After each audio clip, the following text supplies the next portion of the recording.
Hello বন্ধুগণ, আজকে চলে এসেছি একটি মজাদার চায়ের রেসিপি নিয়ে। এটা অনেক ভাইরাল চা বলতে পারেন।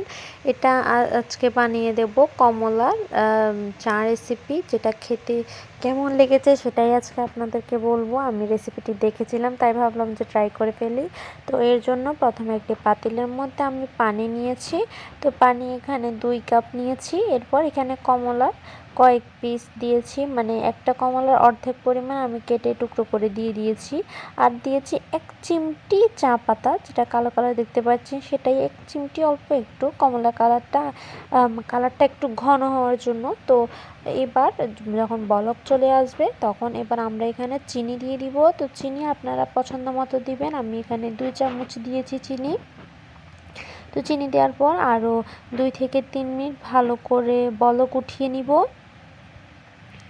এই যে আমাদের চা মোটামুটি তৈরি। তো এবার আমরা কমলার খোসা নিয়ে নিব। তো এটার মধ্যে চা পাতা রাখবো, এই জন্য একটা ফুটো করে নিব। আমি একদম জালি জালি করে নিব, ছাঁকনির মতো একদম ফুটো ফুটো করে ছাঁকনির মতো করে নিব, যাতে চা পাতা রেখে চা ঢাললে চা পাতার যে রঙটা সেটা ভালোভাবে যায়, আর চা পাতার সাথে চা কাপের মধ্যে না যায়, সেভাবেই ফুটো করেছি।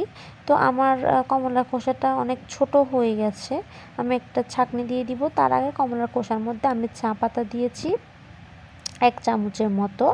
এরপর আমি যেহেতু কমলার খোসাটা ছোট হয়ে গেছে, এই জন্য আমি ছাঁকনি নিয়ে নিচ্ছি। আপনারা চেষ্টা করবেন কমলার খোসাটা একটু বড় করে নিতে, তাহলে কাপের উপর রাখতে যাতে সুবিধা হয়। তো আমি ছাঁকনির উপর রেখেছি। এবার আমি যে কমলার চাটা বানিয়ে রেখেছিলাম, মিশ্রণটা বানিয়ে রেখেছি, সেটা আস্তে আস্তে ঢালতে থাকবো। তো এতে করে যে কালারটা আসবে সেটা হচ্ছে চায়ের কালার, দেখতে অনেকটা সুন্দর লাগে। তো ধীরে ধীরে আমি পুরোটা মিশ্রণ ঢেলে দিচ্ছি।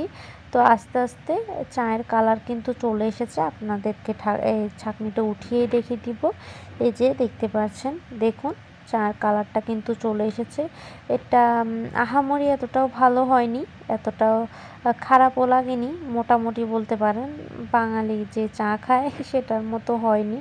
তো ভিডিও ভালো লাগলে অবশ্যই শেয়ার করে দিবেন।